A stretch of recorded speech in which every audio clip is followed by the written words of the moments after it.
Okay, it says we're live up at the top and we're streaming. Okay, so I'm Well, just if we're gonna- live and streaming, we should call this to order. Wait, okay, Okay, calling this to order. Any public comments? Any? Good. Moving right along. Has everybody had a chance to review the minute? Yep. Yes. Something like to make a motion to approve? I, Elizabeth Bragg, motion to approve the minutes as written. Okay. Someone like to second that? Second. Thank you so much. Okay, the agenda review. Have a chance to go over the agenda? Everybody happy with that? Okay, two of those two. The agenda okay? Yes. All right. Now we'll go right into the library leadership updates and Doug. Right on over. to- Well, I'm really excited to introduce Kimberly to you all. Kimberly Rhodes has been our children's outreach librarian for, gosh, going on 7 years now. Plus 8, okay. And Kimberly came to us from the school environment, which I'm sure she's gonna give you her background and tell you more about what she does, but I feel like we do things, we're set up in a really unique way to meet the needs of schools here, and Kimberly came to us already having great communication lines in place, and we've really been able to build upon that. So it's definitely something we take a lot of pride in, how we work with schools, and Kimberly is at the forefront of that and doing that work. In fact, usually on Tuesday mornings when school starts, she's out and about at 8 a.m. So our previous meetings, it just hasn't worked well to have her stay a little bit later because of her early mornings, but given that school hasn't started yet, it's kind of worked out. This is my one free week. So please. Okay, so Kimberly Rhodes, I'll give you a little bit about me and then share a little bit more about what I do. As Sarah said, I've been here since 2017 in the summer. That was crazy. I come from schools where that's the break of time, but had a unique opportunity to do this. So started here, came from Lowry Primary, which I opened down in Wilsonville, a dual language school. I'm a Spanish speaker as well. As the librarian there, so it was fun to open that. I had been in schools, gosh, I think it was 5 years prior to that in libraries. We were in Bend for a little bit. Otherwise, I have lived here for 28 years, minus our 4 years in Bend. I raised 2 kids in the public school system here, so I feel like I have a fairly unique lens on our community as a citizen, as a parent that had kids in schools, and then someone who actually was employed by the school district. Like I have a wider lens, and sometimes it's lovely and sometimes it makes me crazy because I can see all the angles of things, as you know, have those conversations. But before I ever went into schools, I was in PR and marketing for GlaxoSmithKline, Johnson & Johnson, and Nordstrom. The corporate environment, as lovely as it is not really my thing.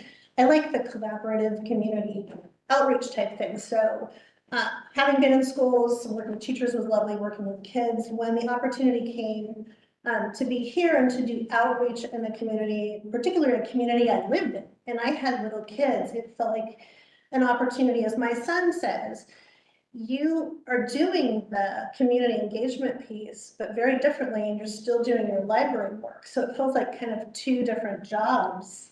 If you look at the, where they meet in the middle, is the community outreach that I'm getting to do here. I have a really unique lens with teachers because, help them support curriculum. I worked with teachers, I worked with kids, we worked with families. Lowry was really unique in that about a third of the population in Wilsonville, at least when I started, was Hispanic families. And so a large Latino populations, a lot of them didn't speak English. It was lovely to have me as a Spanish speaker in there and all of the teachers K through 5 in there. So it was just a little different lens. It was lovely to be a part of and to see the things that we could do to engage our community that aren't a traditional thing that's done in schools. So I feel like I can bring that with me. I like to think that I'm a bridge builder in a sense that hopefully Doug's intention of hiring me was to pull the public library to the public schools. And if you think about it as a Venn diagram, here's the public library, and what we do really well is text resources and information and access to all of those things. In your public schools, ours is outstanding. is great at education. But there's this piece in the middle where new text resources and access to information is really important for education. And that's the part where I think my lens can fit really well, because I know what the teachers want. I was there in the school and we never had enough resources for a classroom. We didn't have enough in all languages. We didn't have enough at all levels. So we started reaching out to the public library then. And, you know, now that I'm here, we've done some great things in collaboration with Wilsonville, our sister library, because we share the same school district. And hopefully continue to do things in tandem, working together. And we've started things like educator cards for teachers that can check out more materials. They have more checkout, they have more holds. I deliver materials every Tuesday. Sarah said I leave in the company car. And I'm typically dropping things off. I have a list, and at sunset, I'm dropping kindness books to kindergarten. I am dropping novel readers to the ELD teacher in Russian. I am dropping a unit to second grade with biographies, and then I go to William, and I have different things there. I'm also picking up materials from the teachers, but I also we have book drops in all of our primary schools. Elizabeth knows. Yes, we love them, so that hopefully when I was in schools, parents doing the best they can are dropping off public library books and school library books, and it's hard to keep them all straight. And every Friday I would just take a big pile to the public library. I'm like, why don't I just go in, since I'm in there anyway? Why don't we put book drops and make it easier? So parents or kids will drop their materials off at school. So I am hauling books in, I am hauling things out. I am taking posters. They have allowed us access to promotional materials in school. We are really limited on who gets to do that, but it's us because they believe the value that we offer in the programming here at the public library. It is of great value to those kids. When you walk in the building, you're going to see what's happening at your library for K-5 kids. I'm kind of a focus of kindergarten through 5th grade, even though sometimes the high school called Hi, Can You Be a Guest Teacher one day when we're doing the nonfiction literacy class, or nonfiction literacy class for kids that the high schoolers get to take. So can you talk about illustrations and what makes a great nonfiction book? Yeah, I can go do that. Sometimes we'll do a multicultural night at one of the schools, or a literacy night. I got a call from our English language development teachers, and they're like, can we come to your library and not do it in our schools? Because our families who are not English language speakers know our schools. They're here, they drop their kids off, they see this. We want them to know of another space. And your space is safe, your space is happening. The kids would love to have access to books in other languages. Can we do it there? So that was the first time we did it this last year. It was lovely. We had like 30 people, families with little kids to big kids, and the kids were out playing in the library downstairs, and the parents were talking with us. We had Google Translate out, talking to folks. It was lovely. So it was, again, that bridge that time came from the public schools to your local library, making a lovely partnership. We create a newsletter that goes out to our teachers and our teacher librarians, and they look at that thoroughly, particularly now that their roles are really whittled down. We used to have a 1.0 FTE in the libraries. Last year it was 0.5. Now they're going to share like 3 schools. So they look at some of the things that we recommend, and we do this with an educator's lens. Lots of the newsletters, parents, we have it here, the parents can access it, but it's really intended for your teachers, your teacher librarians, your literacy coaches, instructional coaches, all of those people in school. We have created book lists specifically for educators by grade level. So you'll have chapter books, picture books, nonfiction books, graphic novels by grade level that are available to them. And they know how to access all this.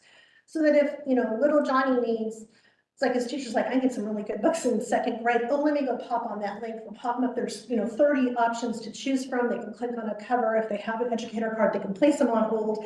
Then an email typically comes to me, hey, Kimberly, can you pick up the 7 books and deliver them on Tuesday?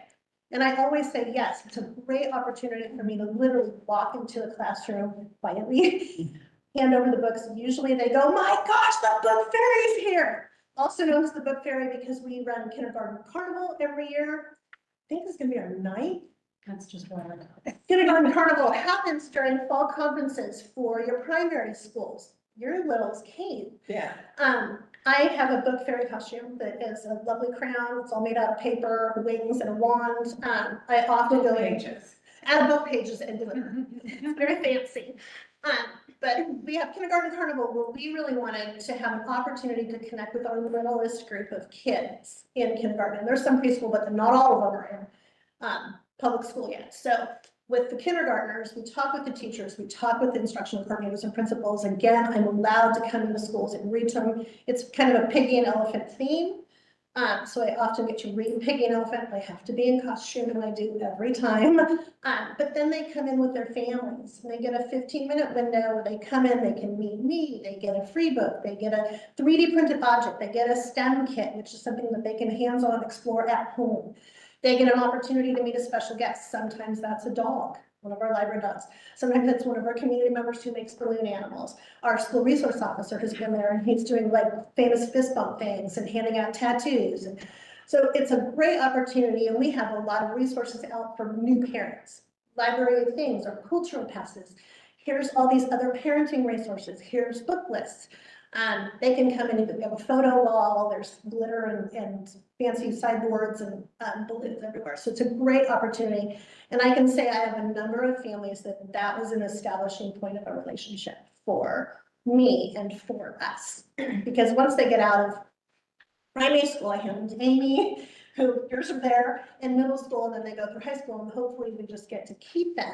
Heidi catches them as babies and as toddlers, passes them to me. There's this lovely line of continuing people, all of us which, you know, are experts in children's services, and we all have a little area that we're like super people. So we have done some fun things with the school district administration. We did a book club when Kwame Alexander's picture book and chapter book dropped. We did it with Wilsonville and the Wilsonville Library and the school district. We asked admin if they were interested in talking about these books, and they did. So Doug made food. We came, I facilitated a conversation. That was lovely. I think that built some great trust among people because it was on some tough racial topics and how do you have open conversations, not even knowing if we have the language for it. People were pretty vulnerable. It was lovely. And after that, they're like, can we do another one? So we'll see about that. We brought Matt De La Pena in when he was going to be here in Portland, Oregon, talking, I don't even remember who it was, the literacy group here. We came into a couple schools and then we had a community night at the high school. They gave us the Performing Arts Center and we had invitation to all of the primary schools that the instructional coordinators and principals decided which families they would invite. They bussed them in. So we got to bring those kids in to have a lovely opportunity with Matt De La Pena. So we've done some unique things. I'm always open to more unique things. But it's been fun for me to see where that overlap, that possibility is, where schools and public libraries. And I'm going to tell you, I think we're a bit of a unicorn here. We work really closely with our schools. Last week, I went to, I have to say this right, the Family Empowerment Center, which is the district's resource center for folks who need it. Maybe it's language resource, financial resources, transportation, whatever. They put something on a back to school event. And there's like 30 vendors that come in, they have backpacks and school supplies and they feed them pizza. And they ask us every year to come to give out bookmarks and stickers and STEM kits and get to meet families. And as I came back and told Sarah, I knew so many of those families.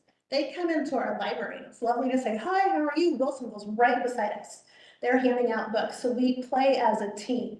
Our school superintendent, as Doug knows, has said a number of times, I appreciate how well you two separate cities work together on behalf of the school districts.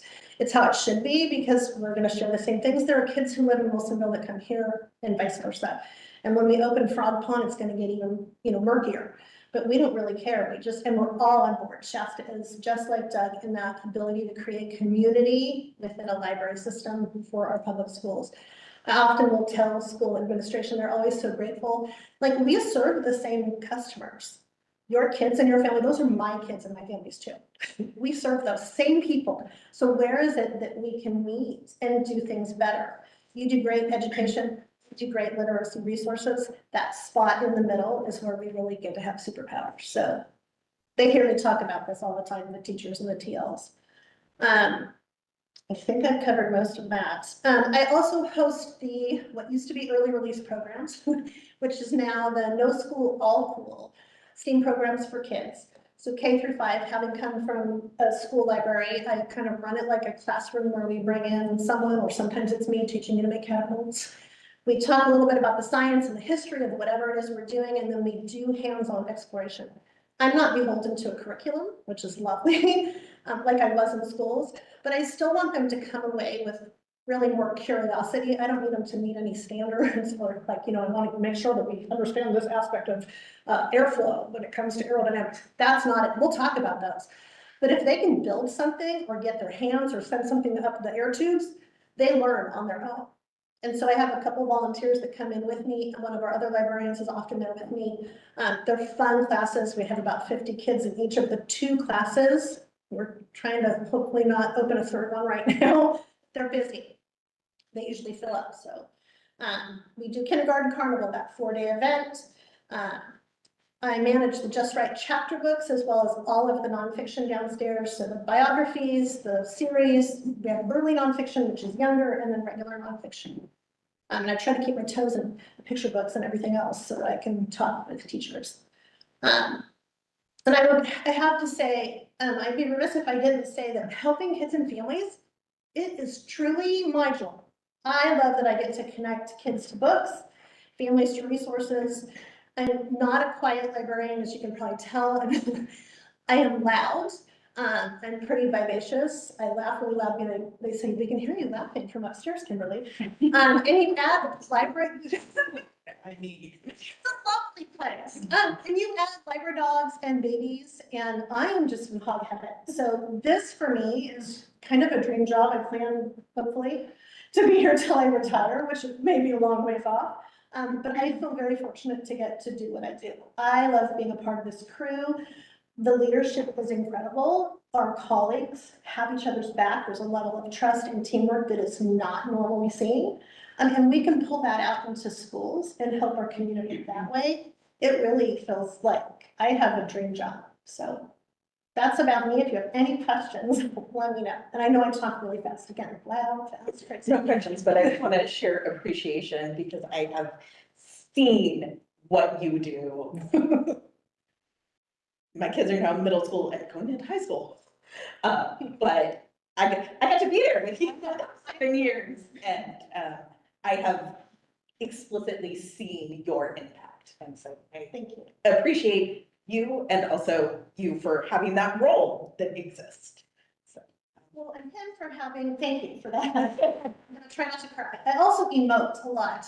Doug has a vision, and that is, there's not a lot of people who have that vision. What you envision is a tighter, better, more inclusive, amazing, connected community.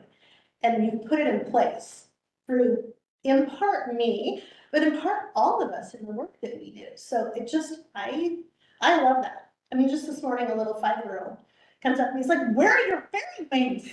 Like, they're in my office. I don't wear them in the summer. He's like, well, what about your crown? I'm like, it's in the office too. It's fun. What I get to do is very fun and hopefully impactful. So. Well, thank you, Kimberly. You're welcome. Any other questions or comments for her? Great summation, you did really well. Thanks. It's fun what we get to do. Awesome. Well, we appreciate you attending our meeting. I know you have to leave at 5:30, so Should I stay till then? up to you. I know. See what happens here. All right, so next we're gonna move on to the upcoming strategic plan survey, which I sent out to you all about a week or so ago. You might recall a few meetings ago, in fact, we discussed our upcoming strategic planning process. So the step that we're at right now is collecting feedback from our stakeholders, so our community members, which will really help us ensure that our approaches we're planning and our decisions that we're making are focused on, community, and also building awareness of programs and the services that the library currently offers. And we intentionally tried to make the survey on the shorter side, because shorter surveys have higher response rates. So we distilled them down. It was really hard to kind of keep cutting stuff down. We had the 12 core questions and the 5 optional ones about topics that we thought, oh, some folks might have a wealth of information to share about this, other folks that might not apply. So that felt the most appropriate there. So we really wanted to understand what would be most helpful in better understanding community needs, along with telling the library's story.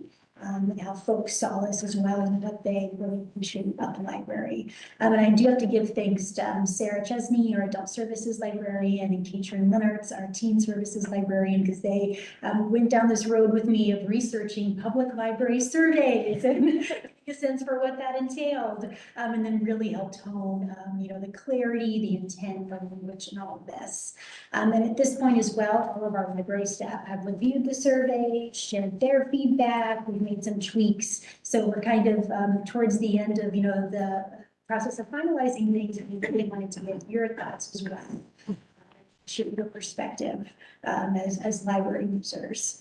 So at this point, I'd just love to open it up to hear, any thoughts that you have as you go through it. Does it read clearly? Is there any important topics and options for listening? Anything that we can ask differently? Just a quick question. How is this survey going to be distributed, broadcast? This is an Display. excellent question. Absolutely. So we have a robust list of ways that we're going to try to get it out there through our monthly library newsletter, through the OWL, the newsletter that's mailed out in the city, Danielle's emails coming up from the city of Westland on Thursdays, the folks via email, the school district. I know Kimberly has some ideas ensuring they get it in the school newsletters and it's being placed out through those channels. We're also planning to table at the food pantry, at the farmer's market. We're going to meet with neighborhood Presidents Association, share that out there and have them bring it to their NA groups. Other CADs we're thinking as well. If we have any suggestions on that, I welcome it. The Youth Advisory Council in particular, I thought might have some great ideas. We're going to publish a QR code in the tidings, go to the Adult Community Center. They have free lunches there, table out there, have postcards with the QR code for the survey at every service desk. Also take them to local coffee shops, community boards. We want to have paper surveys available along with a large print option. Otherwise, that QR code is in Survey Monkey, and that's where we'll have everything listed online. So whatever is most convenient for us. Thank you. Sounds like you're very confident. All bases covered. And social media feeds too. Absolutely. We'll be boosting it on social media feeds. And also, if you guys have any ideas about how to spread the word, or if you can help spread it through your channels, we welcome that. That would be great. For instance, last time we did a survey was back in 2018, and we had 266 respondents. So I'm hoping that we'll reach that, or hopefully even more. Because I think the last survey was pretty robust. So we tried to kind of whittle it down. So yeah, Renee. I think you did a really nice job with this, and this is part of what I do, survey development. So this is like, you did a very nice job. The one recommendation that I would make is for the questions about favorite things and least favorite things.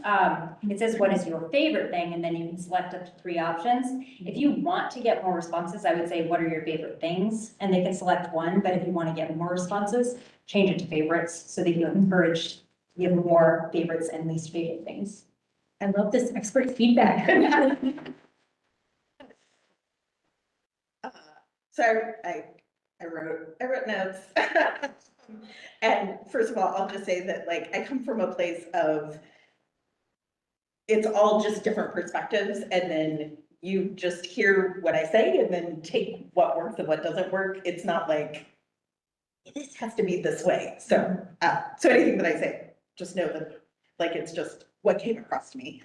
The first thing I was thinking about was adding time to complete, in that introductory paragraph, because it is a really short survey. So if you're like, hey, it's only going to take you 5 minutes, people might be more willing to engage. Yeah. I really hate when I get into something and it's 20 minutes long. So that might help encourage. When I went through it, I was thinking about if I had this survey, how would I answer things? And and I don't know exactly what the answer to this is, but it does seem like it flips between you versus your family. And so how to, I guess, just define what data you want to collect and then explicitly state the question in that way, because if I'm answering this, some of the time I might be answering for me and my kids and my husband, and some of the time like mine. And so it might give you different data points depending on how you're framing that, the questions along those ways. Sorry, I have more notes. Does anybody else have anything? Okay,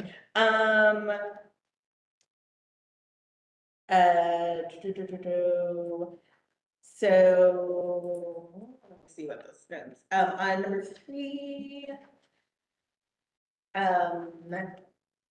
if you or your household have used open what did you use? Oh, I was wondering if that was visited versus used, but then I saw that like there was the online databases. So, that actually, once I read the question, I think we're good.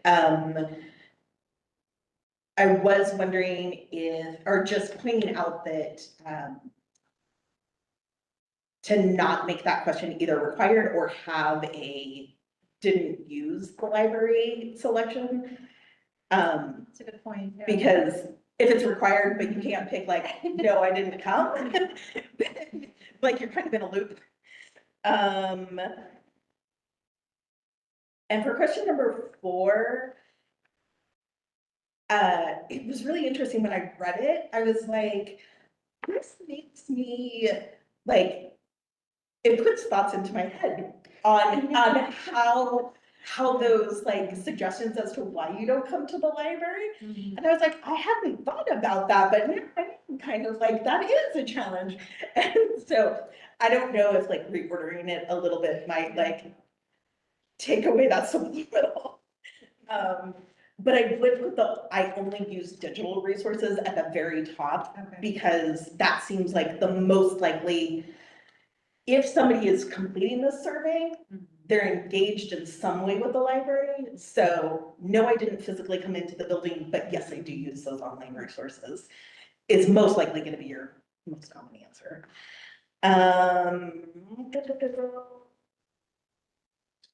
You don't have to, but I wanted to add the words, in your view, how valuable is the Westland Public Library instead of just how valuable it is, but that's just me. I also, the favorite things, multiple, instead of just favorite thing. And the least favorite, actually, I think it might have been the least favorite thing was even more striking, the like, well, yeah, the feeling like I'm being noisy makes me feel weird, but I don't think about that. Is that librarian who laughed? No, it's me. And then this actually comes back to Kimberly on number 9, which is how do you prefer to receive information? I wrote down the library school newsletter because that is happening a lot. And so I think that elementary school families, or at least when we were, that was definitely a very big touch point for us. So I would suggest including it in your list of possibilities.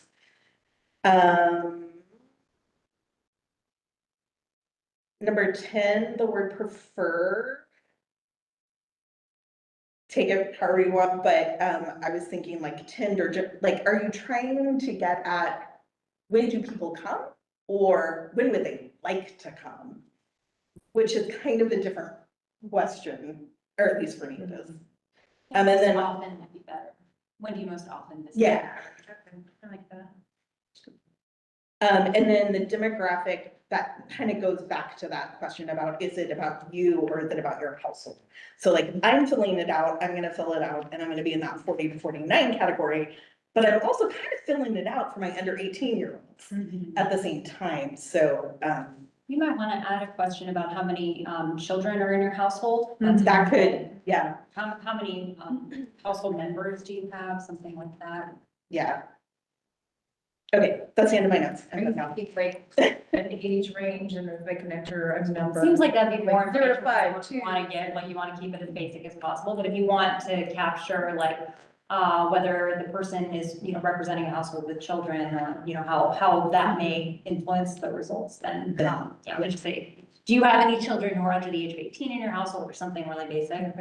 Depends on what you want to capture. And then to the point of the, you raised, question number 5, how valuable is this, is the West Plain Public Library to the community?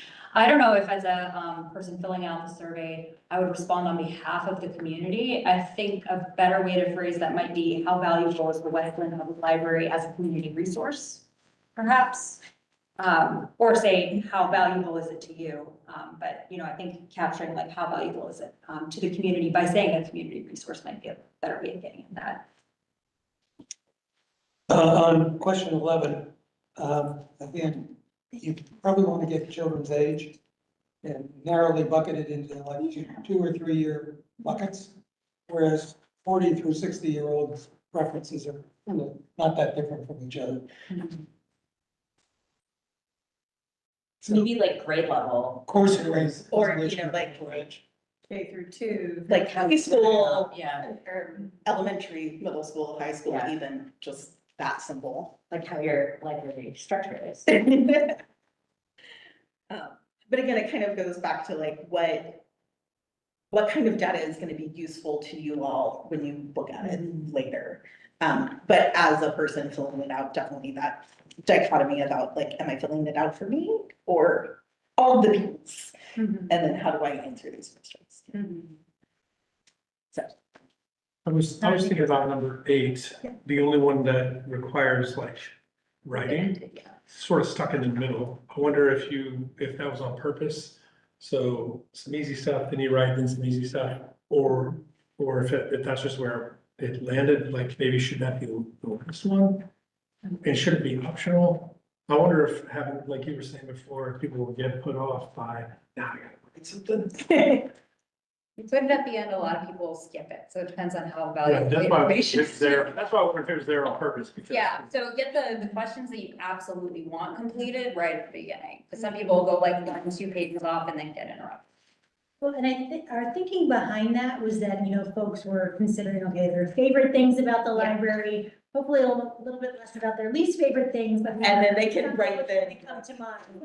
Because even we were trying not to suggest things too much, even like the ordering of things, it's kind of, how much do we need to worry about what we put in front? But, when I was looking at a lot of different, library surveys that were out there were many open text questions. And it just felt like, I don't know that we're gonna get as much response with that. So what is kind of the most important thing that we can ask? And we thought, where should we focus our resources? What is our community seeking? What are their thoughts? So we kind of, zeroed in on that. But if you all think that putting it somewhere else might be, yield better responses. I'm totally open to that. I think not having it at the end is good. But I wanted to kind of warn people. Your reasoning about like favorite things and least favorite things, and then where do we put the resources, that flow makes sense. But you might want to look for opportunities to like reduce the word count in that, because people won't like, if it looks like a long lengthy piece of text, then they might skip it or not read all of it. So look for any opportunities to get at. I think we say with our item development, like aim for a, is it 2nd grade reading level? I was thinking that was- I think it's 9th grade reading level. 2nd grade, that seems silly. No, but it's flow. Do you think we should take out the examples? If you do give examples, I think examples are helpful, but like maybe shorter examples. More books, more chapter books, like give an example or something that's just fewer words than purchasing more for a particular collection. Okay. Or expanding a particular collection, maybe. Do you think like, just like not bolding the examples would help kind of visually let them know? That question was easier. That's true too. Can you can do that with SurveyMonkey, is that what you? Yeah. If you want to show, we've mocked it up on SurveyMonkey, just to give a better sense too, because obviously this is not formatted, it's kind of lengthy. It's actually, it is not. Oh, no, it think we're didn't, gonna I be know, it's gonna be longer, so. They're gonna be on their phones for this, so it might be, You can do a phone preview. okay. If you want, any of us to like go through it and give feedback afterward, I'd be happy to, like go through it on my phone or different devices. That's wonderful, thank you.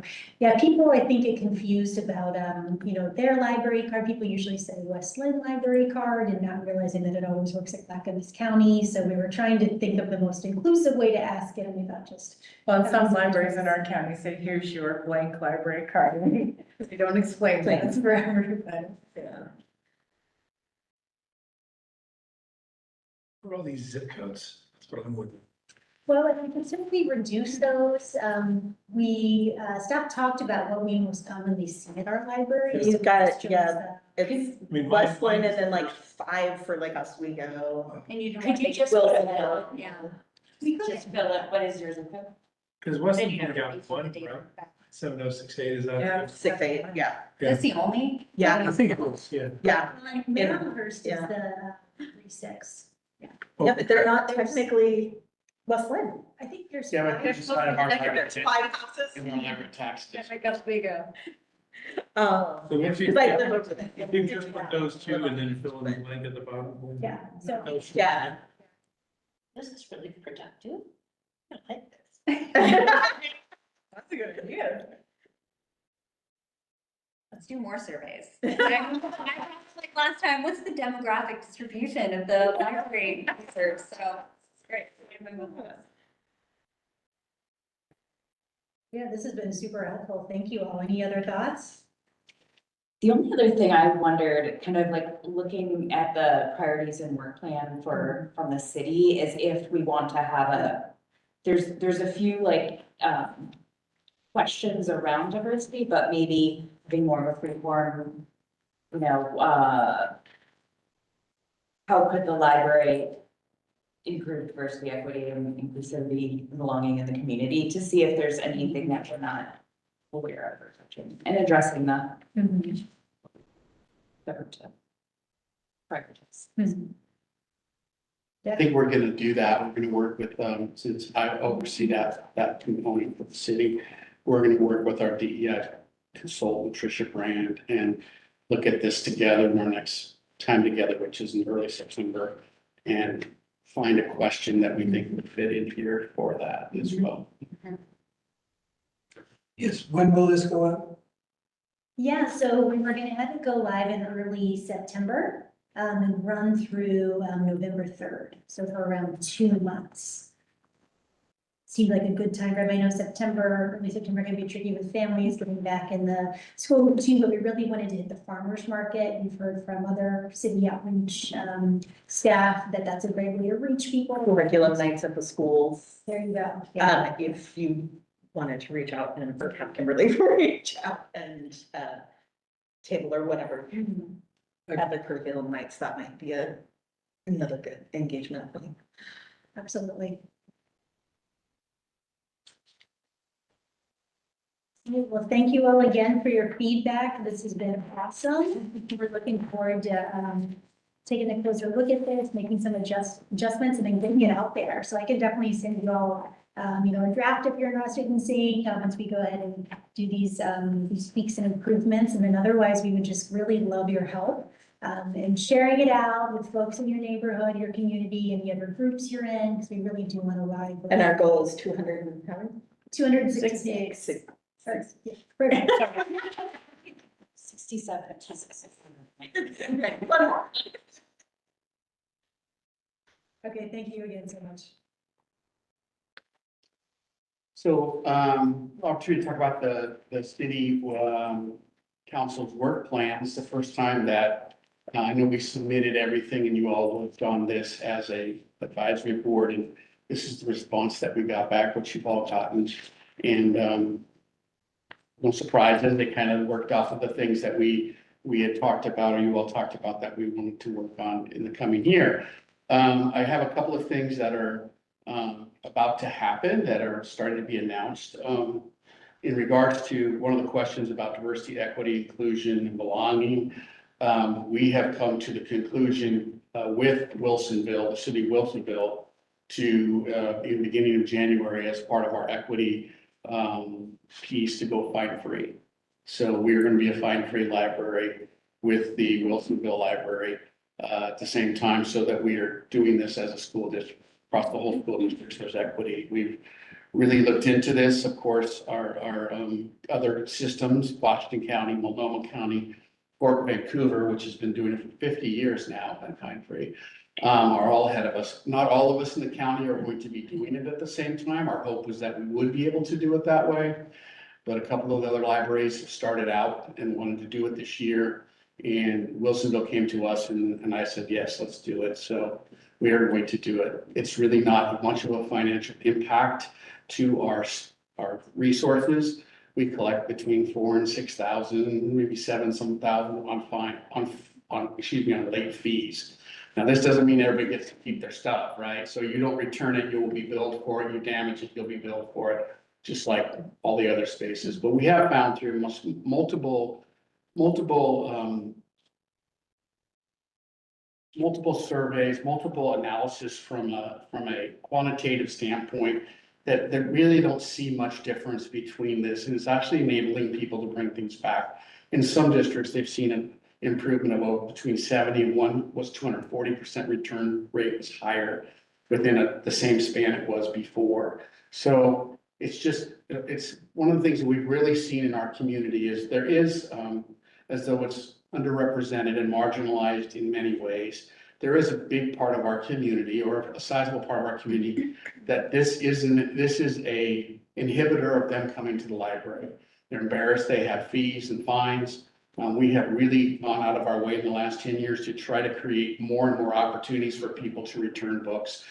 As Kimberly stated, every single school in our district has a return. We have 5, we're down 1 because the pavers smashed up our one in Robinwood, which are gonna get replaced, but we have 5 other ones across our community that return. So our object is to be able to have easy ways to return the materials they have, and also by adding the book lockers and other things, more opportunities for people to access materials maybe through our non-traditional hours. So we're hoping that this survey will also help with that. But in council's goals for equity and inclusion, we really felt this was something that we could do to encourage that and also honor what they're trying to do, as well as our city manager in going Fine Free. It's something we'll always continue to look at and make sure it's working the way we want it to. But I really think this is going to be very helpful to many people, and I think it's a nice thing that we're able to do. We have the opportunity to do it in this community now, so I'm really happy and excited, and all the hard work that's gone into making it so that we can do that. I think it will be met with a lot of hopefully happiness, and we will be also, if you have fines, we've decided that it's going to be we're going to give absolution to everybody. So everyone's fines, but not your fees. You return a book and you ruined it, we're still going to ask you to pay for it. But if you've been late, we're going to get everybody squared up. So I've always viewed my fines, and I confess I've paid them as my contribution to the library. And we've also seen through a lot of other statistical analysis that people just start donating more money. They're like, there is these that are coming in that way.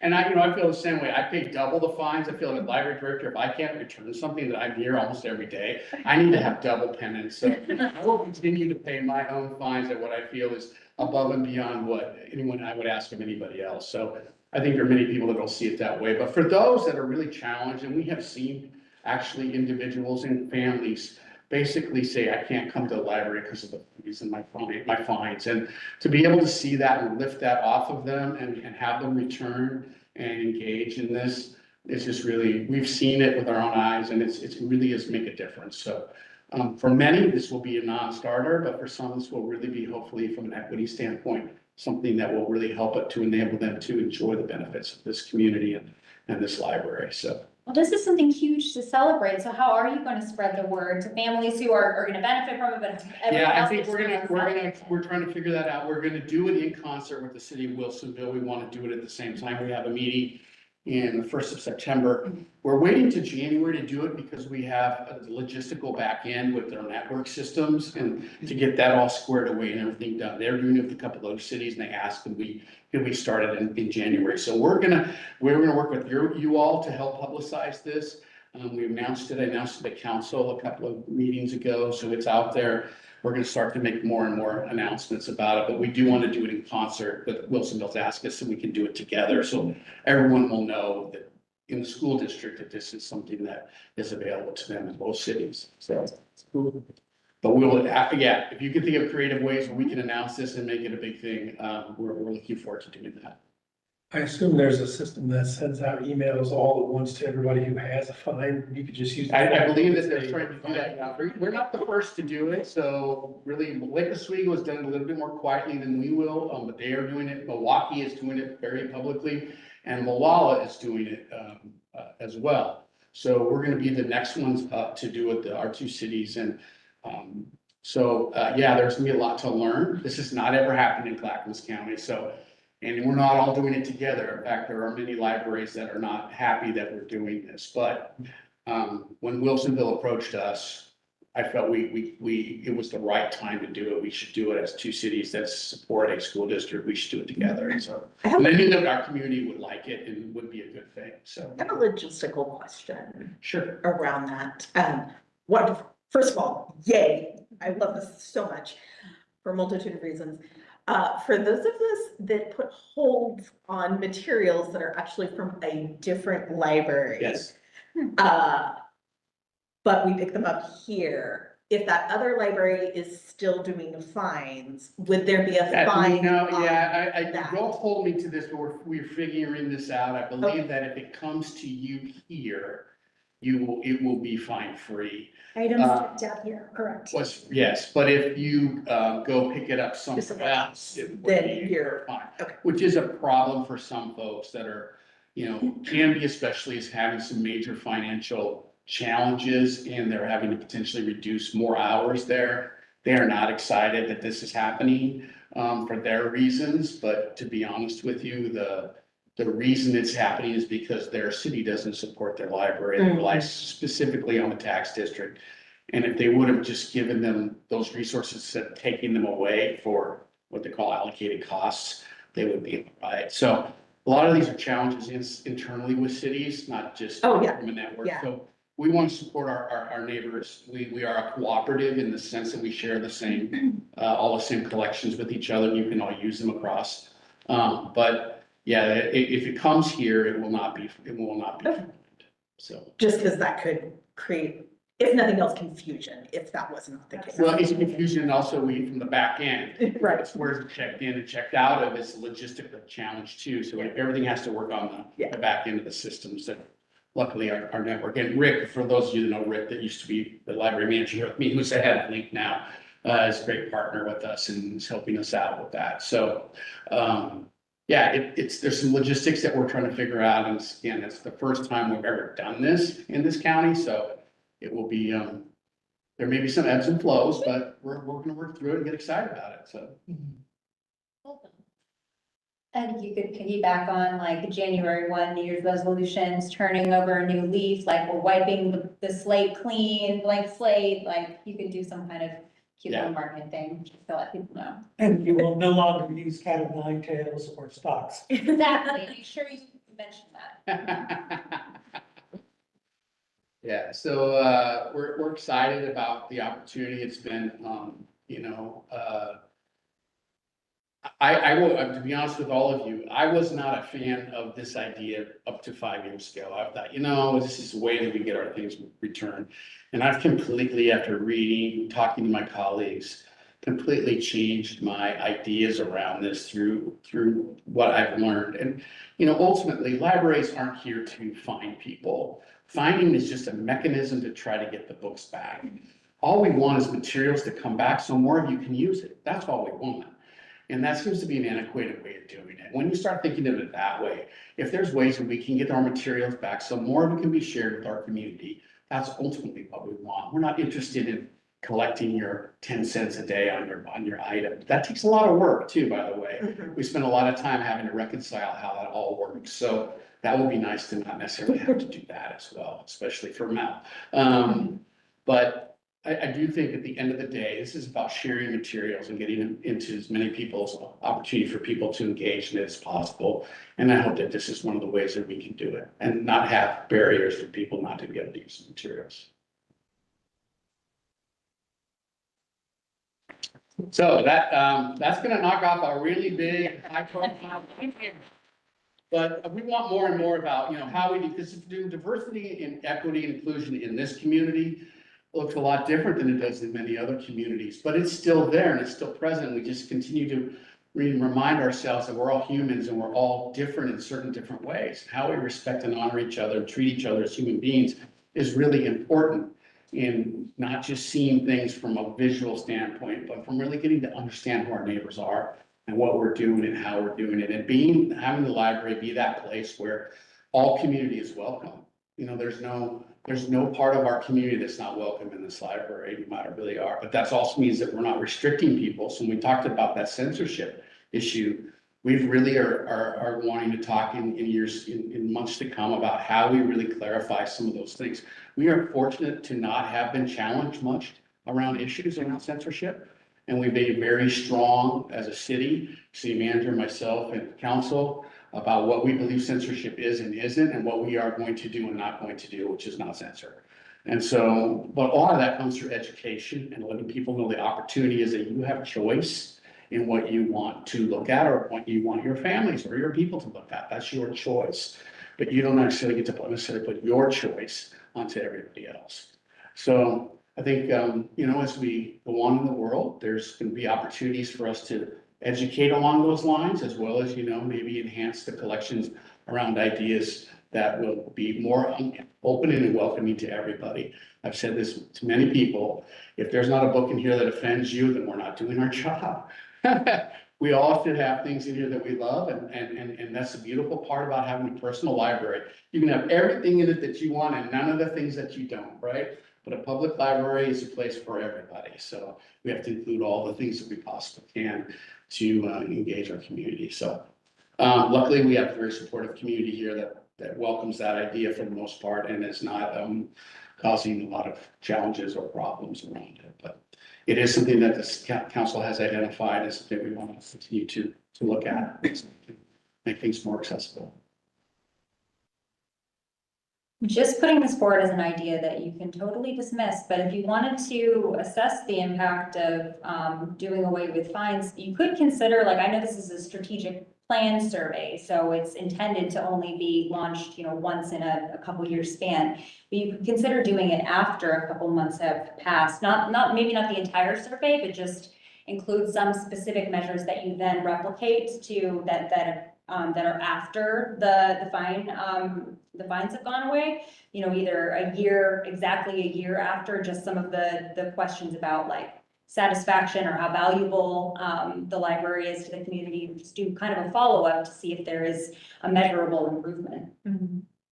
But again, it takes a lot of effort to get a survey out and, Fire truck. I don't know. I'm just looking.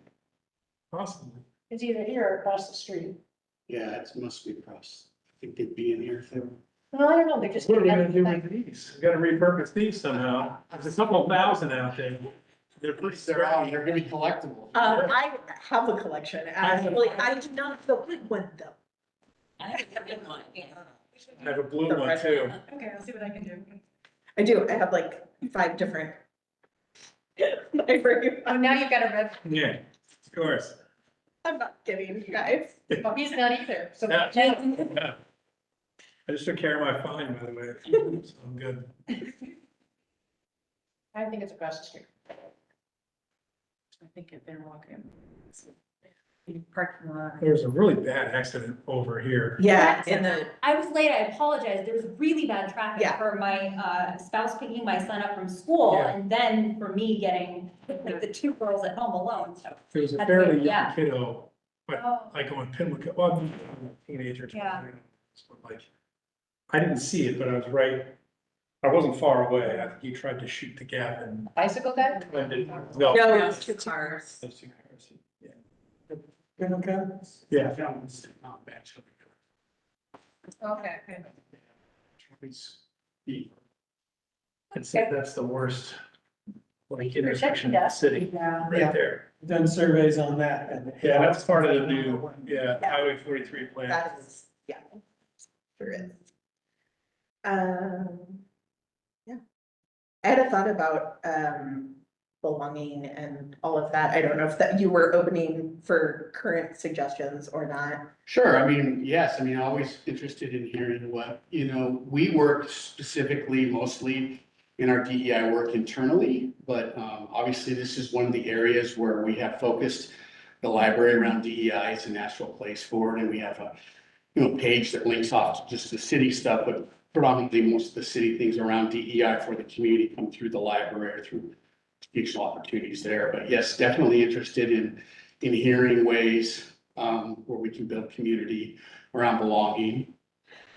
Super like pretty low hanging fruit, but at winter holiday time, I feel like there's been a Christmas tree up a couple of times. And so maybe diversifying the winter holiday celebration visuals that exist.